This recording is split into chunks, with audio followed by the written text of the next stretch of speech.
दर्शकों नमस्कार, मैं जितेंद्र कुमार आशी न्यूज चैनल छत्तीसगढ़ में आपका हार्दिक स्वागत करता हूं। दर्शकों, बात आज के इस आधुनिक युग की किया जाए तो एक पढ़ा लिखा सभ्य समाज होने के बावजूद भी लोग हर प्रकार की बुराइयों में लिप्त हो जाते हैं, जैसे चोरी, ठगी, रिश्वतखोरी, नशाखोर। लेकिन एक ऐसा सभ्य समाज जो ना तो किसी प्रकार की बुराई में फंसते हैं, ना तो किसी प्रकार की व्यसनों में लिप्त रहते हैं। जी हाँ दर्शकों, हम बात कर रहे हैं जगत गुरु तत्वदर्शी संत रामपाल जी महाराज एवं उनके अनुयायियों। दर्शकों, आज संत रामपाल जी महाराज जी के सानिध्य में एक दिवसीय जिला स्तरीय सत्संग कार्यक्रम का आयोजन बालोद जिले के एक दूरस्थ अंचल ग्राम देवरी में हो रहा है, जिसमें संत रामपाल जी महाराज जो अपने तत्व ज्ञान से अपने श्रद्धालुओं को किन बातों से सराबोर कर रहे हैं, उन सभी की एक एक बात, एक एक कवरेज आपको दिखाएंगे। साथ ही दिखाएंगे कि संत रामपाल जी महाराज जी के अनुयायी इस आध्यात्मिक सत्संग प्रवचन में अपनी व्यवस्था किस प्रकार बनाएंगे। तब तक के लिए हमारे साथ जुड़े रहिए। दर्शकों, हम लोग पहुंच गए हैं पार्किंग व्यवस्था की तरफ, जहां पर जगत गुरु तत्वदर्शी संत रामपाल जी महाराज जी के अनुयायी मोटरसाइकिल और कार वगैरह को व्यवस्थित तरीके से सजा के रखे हैं। हम जानते हैं संत रामपाल जी महाराज जी के अनुयायी से कुछ सवाल। नमस्कार सर। नमस्कार जी। सर, क्या नाम है आपका? डुमारदास। सर, हम लोग देख पा रहे हैं कि आप लोग जो है मोटरसाइकिल और कार वगैरह को व्यवस्थित तरीके से सजा के रखे हैं। इन सब चीज़ का उद्देश्य क्या है? सर, हम लोगों को एक सेवा मिली है, तो उस सेवा के दरमियान हम लोग भगत भाई की जितनी भी मोटरसाइकिल आई है उसको हम लोग सुसज्जित ढंग से, ताकि अव्यवस्थित न हो सके। और यहाँ पे क्या है, निकालने में और रखने में ये सब सेवा मिली, सेवा में हाजिर है। जी हाँ सर, जैसे कि हम लोग देख पा रहे हैं कि क्या इस वाहनों को व्यवस्थित करने के लिए कोई चार्ज भी लिया जाता है? नहीं सर, बिल्कुल निःशुल्क है। जी सर, हम जानना चाहते हैं कि इस सत्संग कार्यक्रम का लाभ उठाने के लिए कहाँ कहाँ के लोग आ रहे हैं? सर जी, यहाँ के जो भी जितने भी बालोद जिले के जितने भी ब्लॉक के जो भी पुण्यात्मा हैं, सभी लोग यहाँ सत्संग सुनने के लिए आए हैं।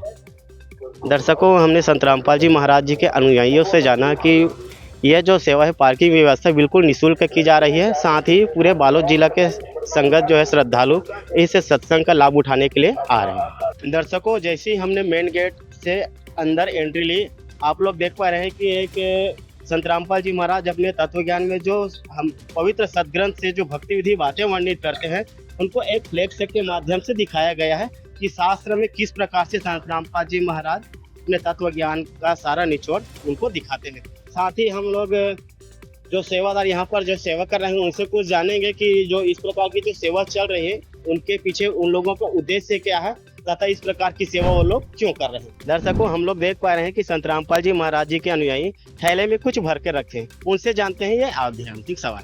सर नमस्कार। नमस्कार सर, हम लोग देख पा रहे हैं कि आप लोग थैले में कुछ भर के रखे हैं, तो इनके पीछे कारण क्या है, वो क्या चीज़ है? यहाँ पर जूता चप्पल सेवा चल रही है सर जी। यहाँ पर जो भी श्रद्धालु सत्संग सुनने के लिए आ रहे हैं, है ना, उसको जूता चप्पल सेवा के चल रही है ना, वो टोकन के द्वारा सब लाइन से लगा के रखे हैं लोग सर। दर्शकों, हमने जाना कि संत रामपाल जी महाराज जी के जो अनुयायी हैं, आ रहे श्रद्धालुओं के चप्पलों को एक व्यवस्थित तरीके से एक थैले में भर के रखे हैं। साथ ही उनको टोकन दिया जा रहा है ताकि उनके चप्पलों जो है इधर उधर अन्यत्र न फैले, किसी भी प्रकार की असुविधा उन श्रद्धालुओं को न हो। दर्शकों, हम आपको आगे की व्यवस्था के एक एक बात को रूबरू करवाएंगे। दर्शकों, जैसे कि आप लोग देख पा रहे हैं, यहाँ पर चाय राम सेवा लिखी हुई है, जो आने जाने वाले श्रद्धालुओं को चाय और बिस्कुट दिया जा रहा है। तो चलिए दर्शकों, जानते हैं उन बहनों से कुछ सवाल। नमस्कार बहन। सच जी। बहन जी, अब यहाँ पर जो चाय और बिस्कुट की जो व्यवस्था की गई है, क्या इसका शुल्क लिया जाता है कि निःशुल्क दिया जाता है? जी, ये पूरी तरह निःशुल्क है। संत रामपाल जी महाराज जी के आदेशानुसार चाय और पानी की व्यवस्था की गई है, जहाँ आने वाले दर्शकों के लिए पूरी तरह निःशुल्क है। धन्यवाद जी। दर्शकों, हम लोग पहुंच गए हैं एक बुक स्टॉल पर, जहां पर जगत गुरु तत्वदर्शी संत रामपाल जी महाराज जी के अनुयायी एक आध्यात्मिक पुस्तकों को एक व्यवस्थित तरीके से सजा कर रखे हैं। दर्शकों, हम लोग जानते हैं संत रामपाल जी महाराज जी के कुछ अनुयायी से इस तरह की जो व्यवस्था वो लोग सजा के रखे हैं, उनके पीछे उनका उद्देश्य क्या है। सर नमस्कार। नमस्कार जी। सर, क्या नाम है आपका? मेरा नाम दुष्यंत दास है। सर, जैसे कि हम लोग देख पा रहे हैं कि आप लोग एक आध्यात्मिक पुस्तकों जो अलग अलग तरीके से आध्यात्मिक पुस्तकों को सजा के रखे हैं, उन सब का उद्देश्य क्या है?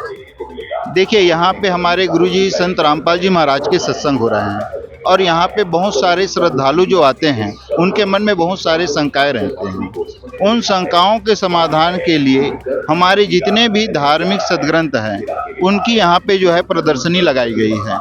इस पुस्तक में वो अपने जो भी शंका है उस शंकाओं का प्रमाण से ही जो है समाधान किया जाता है। इसी कारण से जो है यहाँ पे सभी प्रकार के जो है धार्मिक ग्रंथों को जो है प्रदर्शनी के रूप में रखे गए हैं। दर्शकों, आप लोग देख पा रहे हैं कि संत रामपाल जी महाराज द्वारा लिखित आध्यात्मिक पुस्तकों को एक व्यवस्थित सुसज्जित तरीके से सजा के रखे गए हैं। साथ ही हम कुछ अनुयायी को देख पा रहे हैं कि वो लोग पुस्तकों को ओपन करके रखे हैं और उनकी जो किस प्रकार के उद्देश्य है उनको जानते हैं। नमस्कार सर। नमस्कार सर। सर, आप लोग ये जो पुस्तकें दिखा रहे हैं उसको खोल कर रखे हैं, उनका उद्देश्य क्या है? ये सर जी, हम लोग यहाँ जो सत्संग सुनने आए हमारे गुरुजी संत रामपाल जी महाराज जी का, और उनको कुछ शंका व्यक्त करते हैं, कुछ पूछते हैं आध्यात्मिक, तो गुरुजी की दया से हम लोग ये शास्त्र का प्रमाण दिखाते हैं, है ना, कि ये देखिए इसमें आपको बने कैसे भक्ति कर रहे हो और हमको कैसे भक्ति करना है। इस प्रकार से शास्त्र खोल करके हम दिखाते हैं। ठीक है सर। धन्यवाद सर। दर्शकों, हमने जाना कि संत रामपाल जी महाराज जी के अनुयायी पवित्र सदग्रंथ को ओपन करके बैठे हैं ताकि आने वाली संगत जो है उनके मन में अनेक प्रकार की जो शंकाएं होती हैं उन शंकाओं का निराकरण करने के लिए ये लोग जो है सेवा दे रहे हैं। दर्शकों, आप लोग देख पा रहे हैं कि संत रामपाल जी महाराज जो है आध्यात्मिक पुस्तकों में जो भी भक्ति विधि बातें वर्णित करते हैं वो व्यवस्थित तरीके से फ्लेक्स के माध्यम से सजा के रखें। साथ ही आप लोग देख पा रहे हैं एक फ्लेक्स जिस पर लिखा है नशा एक अभिशाप है, यहाँ पर नशीली वस्तुएं लेकर आना व इस्तेमाल करना सख्त वर्जित है। दर्शकों, इससे सिद्ध हो रहा है कि संत रामपाल जी महाराज जी के अनुयायी न तो किसी प्रकार की नशा करते हैं न तो किसी प्रकार की व्यसनों में फंसते हैं। हम आपको अब आगे ले चलेंगे सत्संग पंडाल पर, जहाँ पर संत रामपाल जी महाराज जी के आध्यात्मिक सत्संग प्रवचन का रसास्वादन किया जा रहा है। फाइनली हम लोग पहुंच गए हैं सत्संग पंडाल की तरफ, जहां पर जगत गुरु तत्वदर्शी संत रामपाल जी महाराज जी के आध्यात्मिक सत्संग प्रवचन का रसास्वादन किया जा रहा है। दर्शकों, आप लोग देख पा रहे हैं भाइयों के लिए अलग से प्रणाम व्यवस्था बनाया गया है, साथ ही माइयों के लिए अलग से प्रणाम व्यवस्था बनाया गया है। साथ ही आप लोग देख पा रहे हैं जगत गुरु तत्वदर्शी संत रामपाल जी महाराज जी के सानिध्य में हो रही सत्संग कार्यक्रम का आयोजन जो है एक LED टीवी के माध्यम से दिखाया जा रहा है, जिसमें माइयों की बैठक व्यवस्था अलग से किया गया है, साथ ही भाइयों की बैठक व्यवस्था अलग से लिया गया है। बिल्कुल सुसज्जित तरीके से अनुशासन का नज़ारा प्रस्तुत करते हुए जगत गुरु तत्वदर्शी संत रामपाल जी महाराज जी के अनुयायी। दर्शकों, हम यह बताना चाहते हैं कि इस सत्संग कार्यक्रम में खास करके युवा वर्ग जो आज समाज में फैली कुरीतियों में जहाँ तक कि अनेक प्रकार की व्यसनों में फंस जाते हैं, लेकिन संत रामपाल जी महाराज जी के तत्व ज्ञान पर आकर इस जिला स्तरीय सत्संग कार्यक्रम का लाभ उठा रहे हैं, साथ ही अपने इस मानव जीवन को मोक्ष करा रहे हैं। दर्शकों, हमने संत रामपाल जी महाराज जी के आध्यात्मिक सत्संग प्रवचनों में आकर जाना कि किस प्रकार संत रामपाल जी महाराज स्वच्छ भारत विश्व मिशन कल्याण हेतु अपने अनेक कार्य कर रहे हैं। साथ ही उनके अनुयायी संत रामपाल जी महाराज जी के तत्व ज्ञान को पाकर समाज में व्याप्त बुराइयों से कोसों दूर हो रहे हैं। इसी प्रकार की अन्य न्यूज़ अपडेट जानने के लिए हमारे इस चैनल को लाइक करें, कमेंट करें, सब्सक्राइब करें। इसी तरह की और अन्य रोचक आध्यात्मिक मार्मिक जानकारी के लिए जुड़े रहिए हमारे साथ। कैमरामैन रोमन साहू के साथ मैं संवाददाता जितेंद्र कुमार।